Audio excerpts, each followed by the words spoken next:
జిల్లా court advocates మీకు ప్రతి ఒక్కరూ సహాయం గురించి మమ్మల్ని పంపించారు.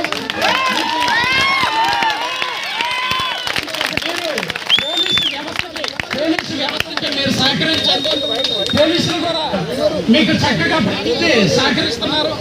మీకు ఎటువంటి నీడ్స్ అయినా ఇక వాటర్ బాటిల్స్ ప్రతి ఒక్కరికి పంపించామండి. అంతేకాదు మీకు ఎటువంటి నీడ్స్ ఉన్నా సరే మేము ఇక్కడే ఉంటాం. మీరు మీ ధర్నాకి మేము కూడా సపోర్ట్ చేస్తామని 100% మీకు చెప్తున్నా. Okay, thank you very much. ఇప్పుడు విజయబాబు గారు మాట్లాడతారు. మరి మీడియా మిత్రులు మరి ఈ విద్యార్థులకి ఎంతో చక్కగా 4 రోజుల నుంచి సహకరిస్తున్నారండి. ప్రతి ఒక్కరికి ధన్యవాదాలండి. ఎందుకంటే మీడియా మిత్రులైనా సరే ఒక జర్నలిస్ట్ నుంచి వచ్చిన వాళ్ళు కూడా చదువుకొని ఇక్కడికి వచ్చారండి. వాళ్ళకి కూడా ఆ ఆకలి కష్టం ఏంటో తెలుసండి. ఆ చదువు గురించి తల్లిదండ్రులు ఎంత కష్టపడి ఈ స్థితికి మీడియా మిత్రులు వచ్చారో తెలుసు. ఒక లాయర్ని కాకపోతే సార్ విద్యార్థులు డిమాండ్ చెప్పండి. ఇప్పుడు ఈ ధర్నా ఒక ముఖ్య ఉద్దేశం ఏంటంటే గత ప్రభుత్వంలోని ఒక ఎగ్జామ్, ఆ ఎగ్జామ్ పేరు చెప్పిన ఎగ్జామ్ నిర్వహించారు. మరి ఆ ఎగ్జామ్ నిర్వహించిన తర్వాత మరలా చాలా గ్యాప్ రావడం వల్ల వీళ్ళకి ఏం జరిగిందంటే అప్పటిది పక్కన పెట్టేసి కొత్త ఉత్తర్వులు మీరు జారీ చేస్తున్నారు కదా, దాన్ని పూర్తి చేయండి, దీన్ని పూర్తి చేయండి, మాకు విద్యార్థులుగా మాకు ఒక మంచి భవిష్యత్తు ఇవ్వండి అని ప్రభుత్వానికి ఒక అర్జీ విధంగా వాళ్ళు ఏ గాంధీ గారు అయితే ఒక సత్యాగ్రహాన్ని మనుషులకి ప్రశాంత జీవితం గురించి చేయమన్నారో వాళ్ళు గాంధీని అనుసరించి ప్రతి ఒక్కరూ పాపం వాళ్ళు ఏం చేస్తున్నారో రాత్రి పగలు ఎండనక వాననక.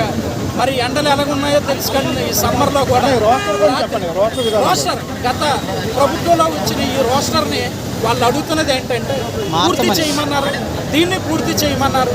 కాబట్టి ప్రభుత్వం వారు చొరవ తీసుకొని వీళ్ళకి నిన్న చిరంజీవి గారు కూడా వచ్చి చెప్పారు. ఎమ్మెల్సీ చిరంజీవి గారు కూడా తమ్ముడు మీ అందరికీ మేము న్యాయం చేస్తామని ఆయన చెప్పడంతో కొంత ఊపిరి పీల్చుకున్నారు వీళ్ళందరూ. ప్రతి విద్యార్థికి కూడా ఆయనలాగే ప్రతి ఒక్కరూ కూడా నాయకులు సపోర్ట్ ఇవ్వాల్సిందిగా కోరుచున్నాను. మరి ఏదులు మోహన్ వాళ్ళ అబ్బాయి మాట్లాడుతున్నారు.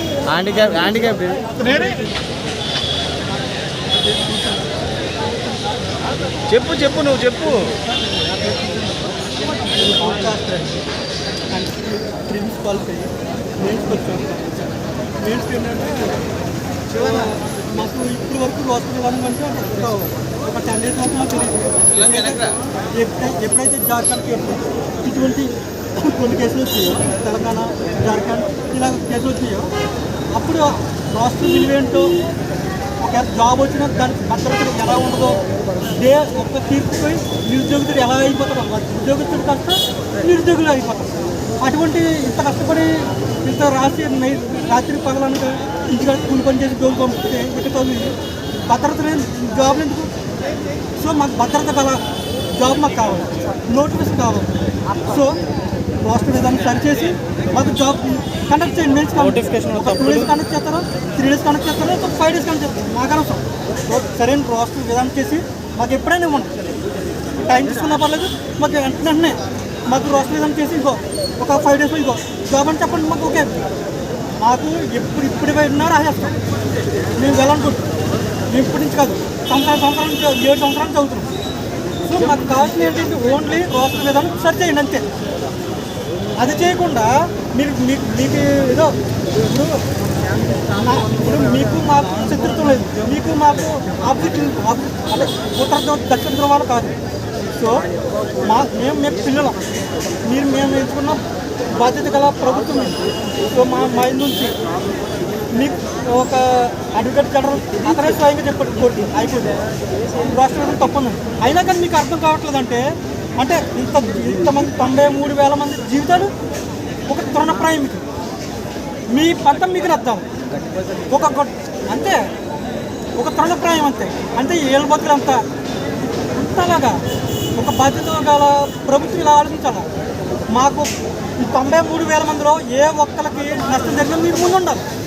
అటువంటిది మానేసి 93,000 మంది ఎలా పోతే ఇంతమంది ఇప్పుడు ఆడపిల్లలు అయితే మగపిల్లలు అయితే ఎవరైతే యాస్పిరెంట్ ఓకేనా ఇక్కడ ఏంటంటే ఇప్పుడు రివిజన్ చేసే టైం ఉంది, లేదా రీకాల్ చేసుకునే టైం ఉంది. అటువంటి క్రూషియల్ టైంలో రోడ్ల మీదకి వచ్చి ఏడుస్తూ నైట్ అనక పగలనక ఇక్కడే ఉండి తినక ఎలాగ ఇంట్లో కంగారు, ఎలాగా పిల్లలు ఎలా అయిపోతున్నారు, ఎలా అంతే కదా. కానీ మీరు బాధ్యత గల ప్రభుత్వం ఏముంది, కొంచెం ఒక ట్వీట్ చేసి వదిలేసి ఉంటే లోకేష్ అన్న ప్లీజ్ లీడ్ తీసుకోండి అని చంద్రన్న, ఇక మిమ్మల్ని నమ్మి ఓటేసాం. మమ్మల్ని చూసి నవ్వే విధంగా చేయకండి. మిమ్మల్ని ఒక నాయకుడికి ఎన్నుకున్నాం, ఎందుకు ఎన్నుకున్నావురా బాబు అని మేము బాధపడిలా చేయకండి ప్లీజ్.